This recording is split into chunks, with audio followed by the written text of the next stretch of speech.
So, let us review first itong may bagong lumabas na schematic. I-check natin kung paano ano yung mga makikita natin features at ano ba yung dapat yung mga in-expect natin when it comes to choosing a schematic diagram na kailangan natin when repairing cell phones. Okay, so first is magda-download tayo. Okay. How to download PDF. Okay. Meron tayong PDF dito. Okay, da-download pa siya.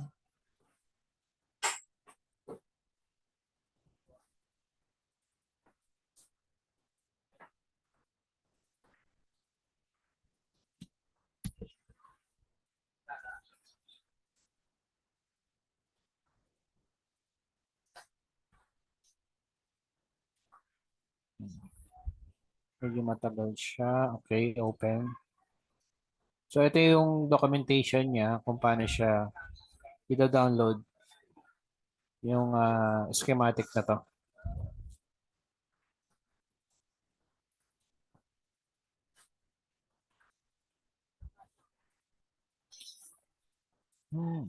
Yung mabagal lang. Okay. Open or double click. So, ito yung kanilang website.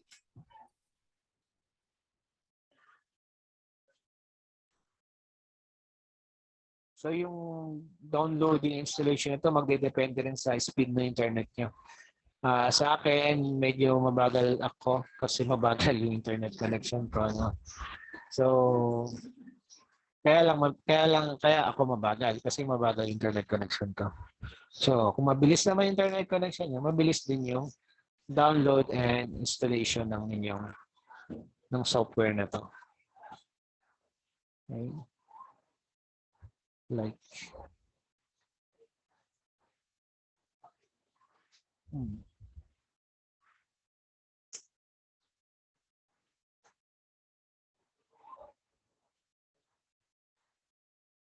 opening. Nag-open na pa kanina. Opening ulit.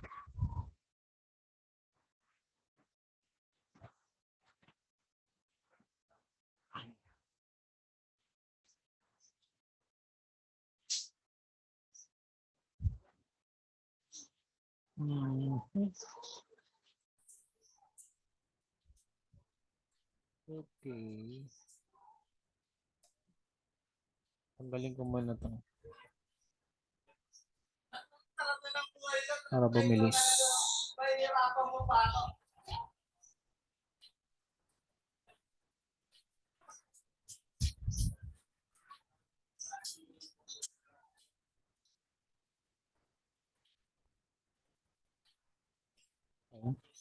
Ito yung kanilang website, stechschematic.com. Ito yung kanilang direct download link ng kanilang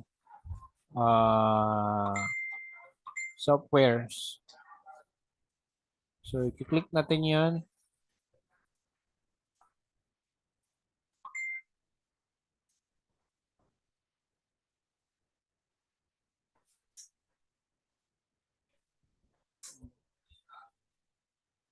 So, pagking natin dapat let us expect na magda-download to ng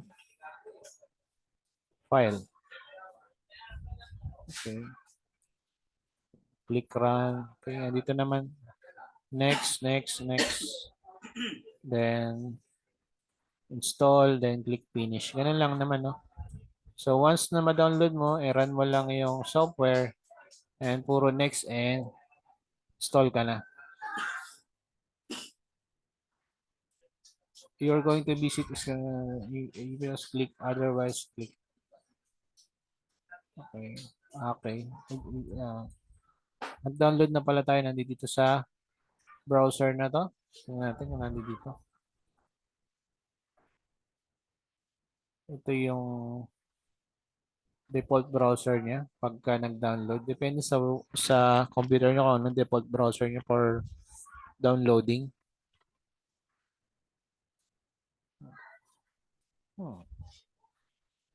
Or, kaya mas madali. Mayroon kaya tong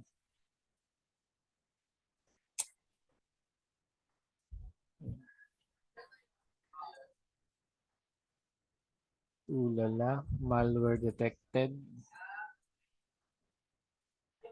Kaka-paste ko to. Okay.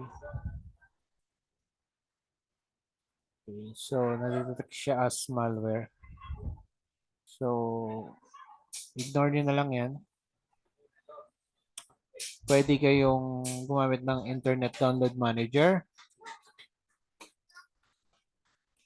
Kailangan nyo ng ganitong software, try nyo rin. Try ko siya dito.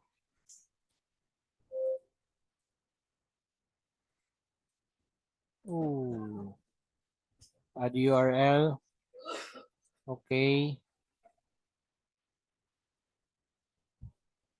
Then click start. Kung wala kayo niyan, wala kayong ganitong software, show more. And then click nyo yung I understand the risk, take me to this site anyway. Then magda-download na siya automatically. Okay? So natapos na yung download natin.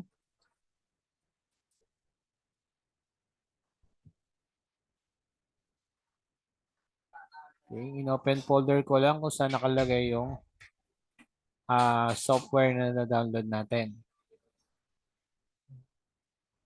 Yan. Ito na yan. So next is i-extract natin tong software na to.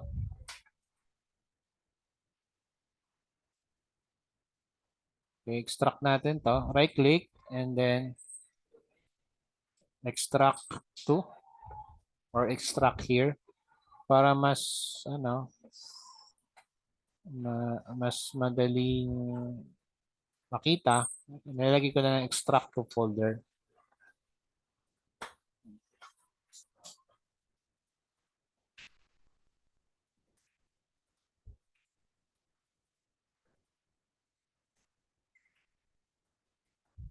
Extract to, extract. Yan. Gagawa siya ng panibagong folder.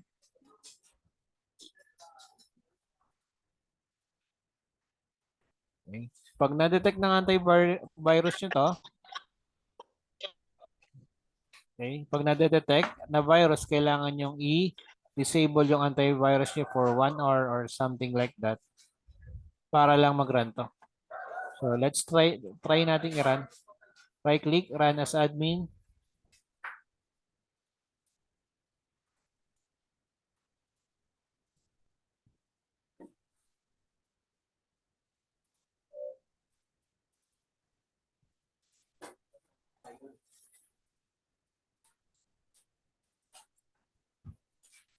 Yes.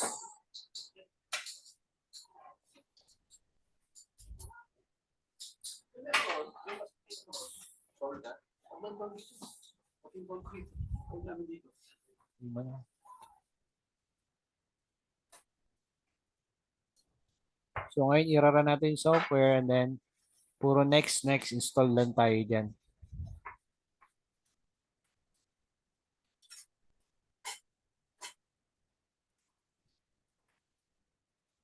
Ayan na. So click natin next. Okay, dito siya sa folder na ito mapupunta next. Then click install.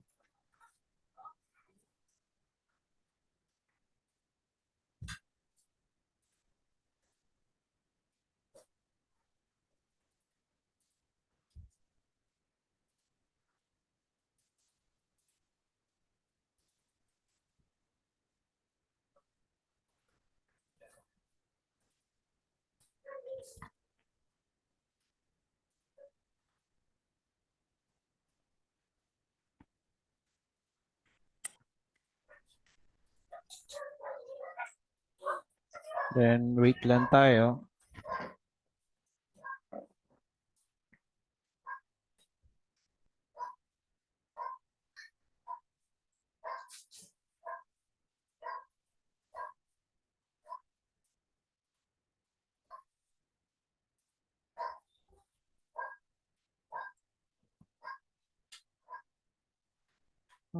Medyo mabagal lang yung computer natin kasi nakakonect tayo online and then naka-recording ako.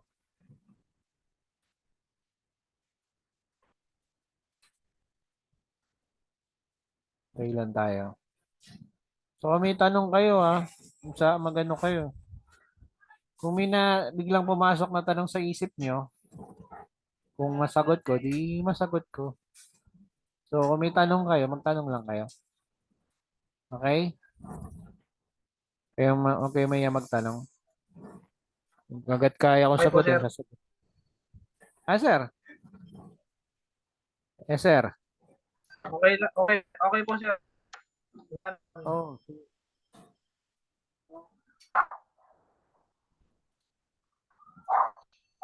Sir, ano? Mat. Ano na? Bueno po. Tek. Ano yan? Bueno, sir, yung Estek.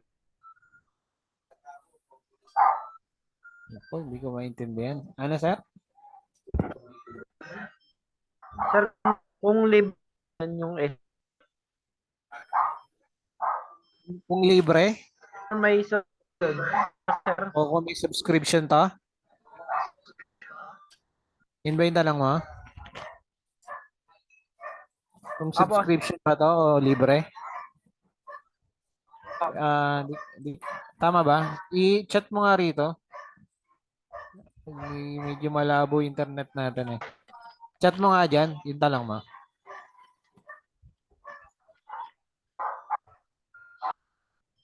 Okay. Bali, itong Stegmatic na to, ito ay may bayad to. May subscription to. So, sa ngayon, sa tingin ko, ito yung pinakamurang subscription-based na schematic diagram. Okay. So, yung schematic diagram, okay, pwede nating actually ma-download yung mga schematic ng cellphone using Google search, pero hindi siya kompleto. Meron tayong iba't ibang, at least dalawa, na kailangan natin para makapag-repair tayo ng cellphone. Yung tinatawag natin na schematic diagram, saka layout. At least, yun ang minimum. Meron pa nga ngayong lumabas na bitmap. Mamaya titingnan natin kung yung tatlong features na yan, meron to. And at the same time, ang hinahanap din natin na this, itong schematic service provider na to, ay continuously nag-update siya. Ibig sabihin, pag may mga bagong labas ng mga phone, sumasabay siya, nagdadagdag siya ng update ng mga bagong labas sa cellphone. So, yun yung mga dapat nyong titingnan when it comes to choosing a subscription-based na schematic diagram. So, ang subscription-based na to usually is 6 months or 1 year. Pero sa tingin ko, sa ngayon, ito yung pinakamurang subscription-based na right now sa market. Kasi meron pa akong isang ginagamit. Okay din yan. Ipapakita ko rin sa inyo yan.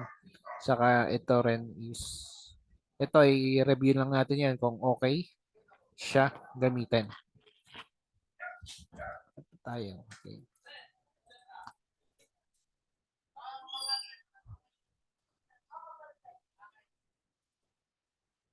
So, after nun, nilalunch na natin click finish. Kaya niya mag-click finish. Wait lang natin konti. And after nito, mag-click finish, mag-run na ngayon yung stack schematic. Tayo natin konti. Tayo. So, habang inintay natin to, hindi, magbolabo-labo pag nagbanggit ako ng ibang schematic. So, punta natin yung website niya. Habang inintay natin. stechmatic.com. Ito yung website niya.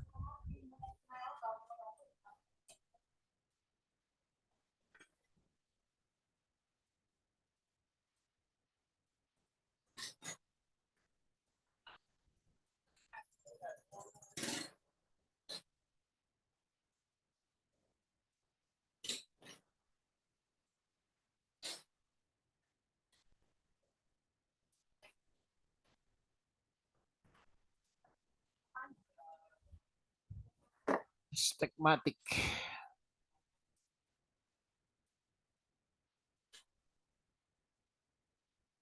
Okay, meron siyang Facebook. Meron siyang Facebook page din.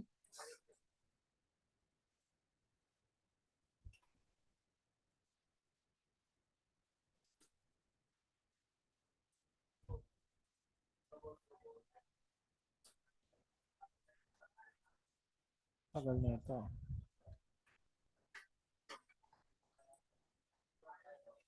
Okay, so ito yung website niya. So, nakikita ko naman, ito yung binabanggit ko sa inyo na actually, 4 na nga yung features na makakatulong sa atin sa pag-repair ng cellphones. So, itong picture dito unang-una, ito yung simplest way kung saan di mo na kailangan tumingin ng schematic diagram kasi nilagyan na nila ng guhit yung mga pyesa kung paano sila nagkaroon ng connection. And at the same time, yung mga guhit na yan, may mga pangalan yan para ma-identify mo kung para saan yung mga guhit na yan. Pero actually, yung mga connection na yan is actually galing yan dito sa schematic diagram. Ito yung schematic diagram. Okay? Ito yung picture, ang tawag ko is picture diagram. Ito yung tawag natin dito is layout or bitmap. Okay. Ito naman yung layering. 'Di ba? Sabi ko sa inyo may mga layers, yung patong-patong na kung ilang layers. Kung asan yung mga connection niya. Ito maganda rin 'to. Tingin ko. So, titingnan na lang natin kung ito ba ay nag-updated ba yung database niya. Okay? Tagal mag-run ito.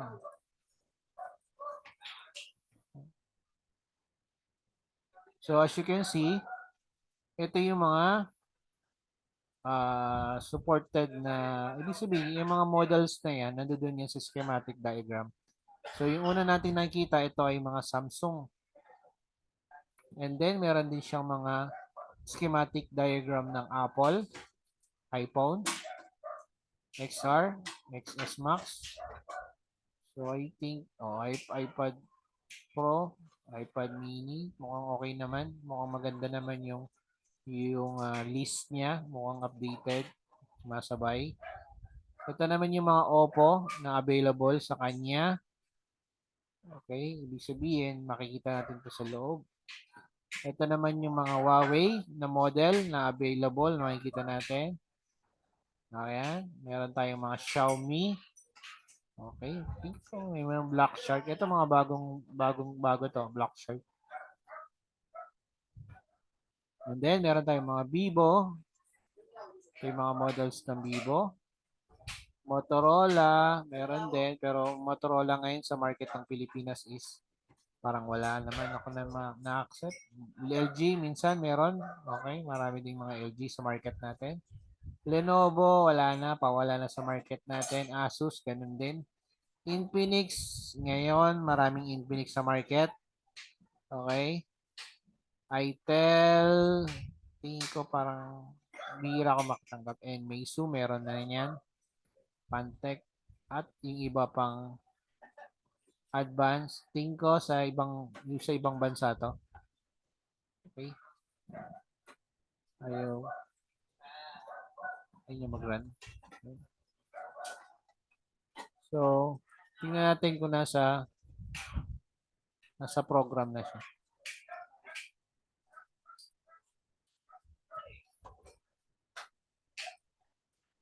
Saka nandito na siya.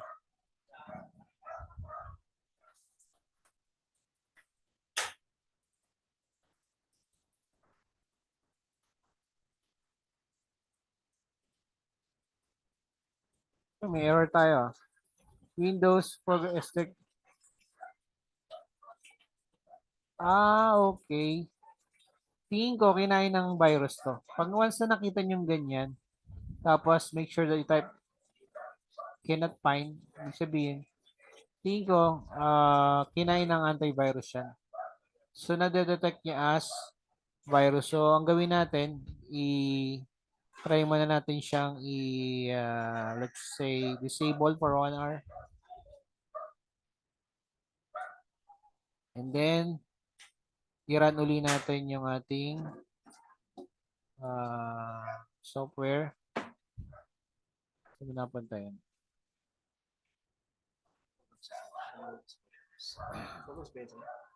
Sa download ba?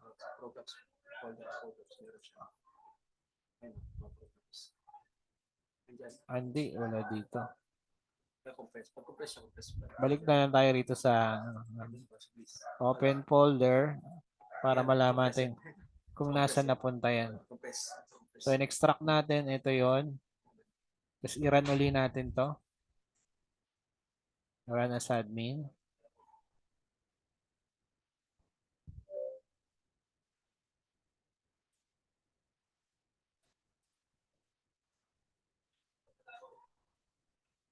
Okay. So, i-off muna natin. I-off lang natin until na-restart yung computer. Then, click next. Okay, next. Next. Puro next lang tayo. Install.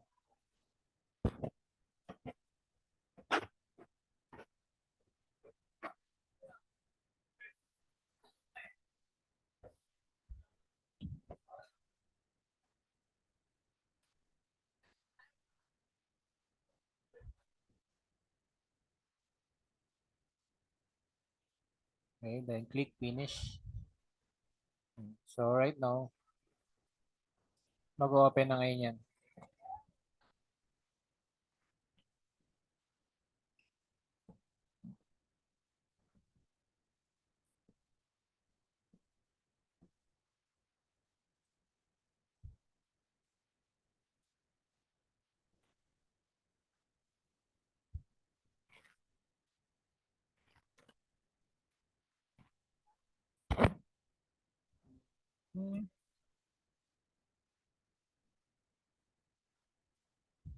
Malinaw dapat mag-run. Hintayin lang tayong konti.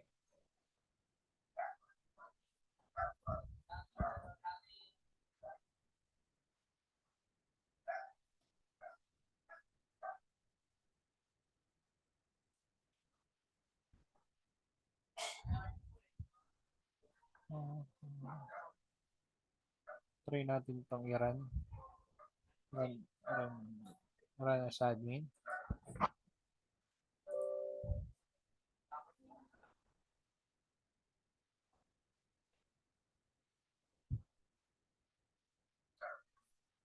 Yun.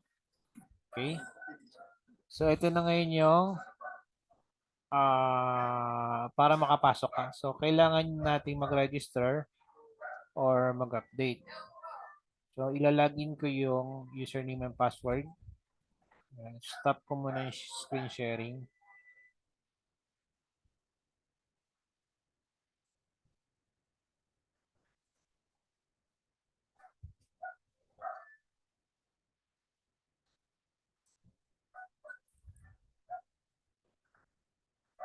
Ilalagin ko lang yung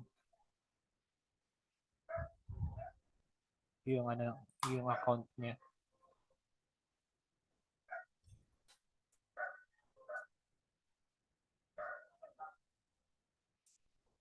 Wait lang ah.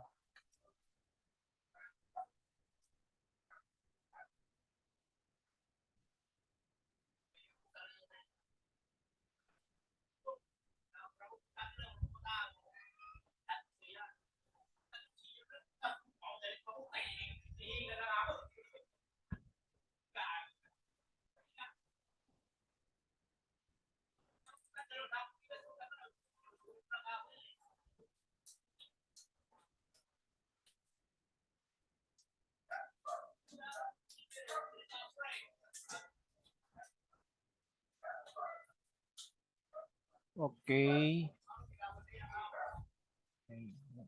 Wait lang ah.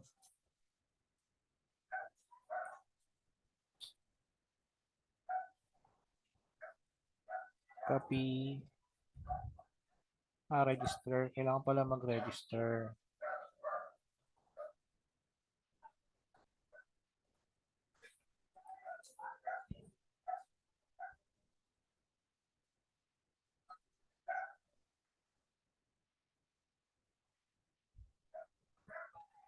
So,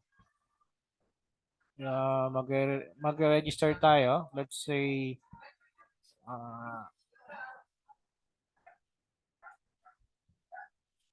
twin PH, username, email, jigsnet at yahoo.com. And then, password. Lalagyan ko ng password ko. Um, password na ito.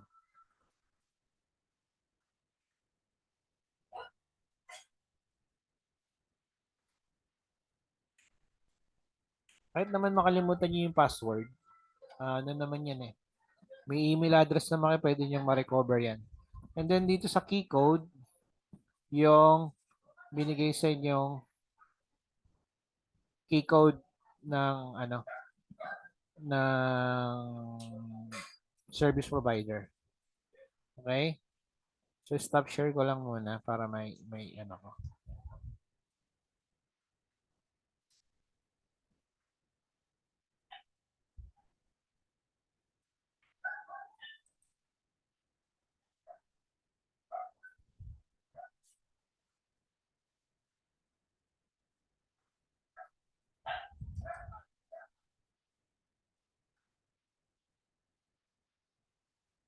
Valid token. Lang sir.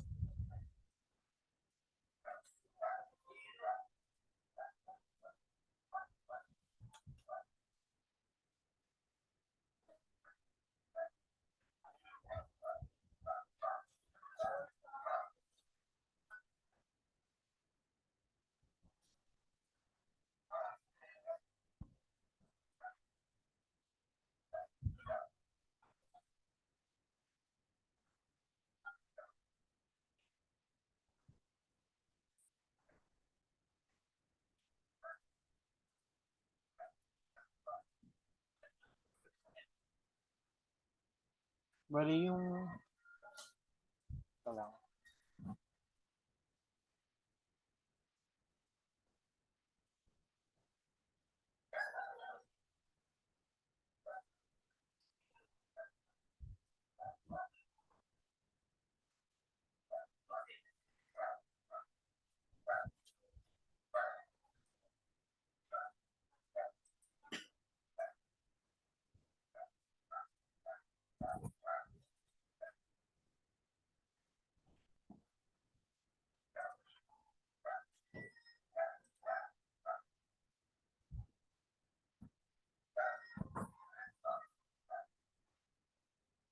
Okay, mukhang, mukhang yung nabigay sa aking token is invalid. Ibig sabihin, ayaw pumasok dun sa registration niya.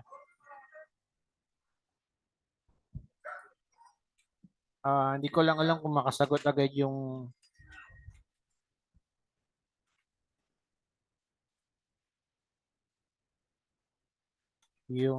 owner neto.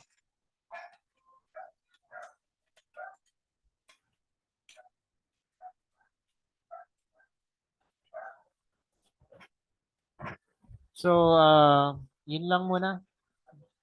Pakita ko sa inyo yung ibang paraan na pag-download, no? Saka yung iba pang schematic diagram na available right now sa market. Okay? Ang gagawin natin ano ko lang muna to. I-end ko lang and then mga after ko ma-end,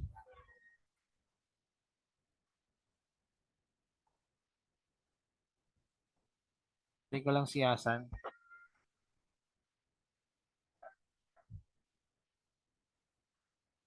Bali, i-end ko lang muna to. Tapos after 2 to 3, i-message ko sa inyo pag mag-join na uli kayo. Kasi mag-save to eh. Para ma-continue natin kung saan tayo naputol dito. para dun sa software na yan. Okay? So, i-end ko muna to, then magme-message ako sa pag-join na. Wait lang po.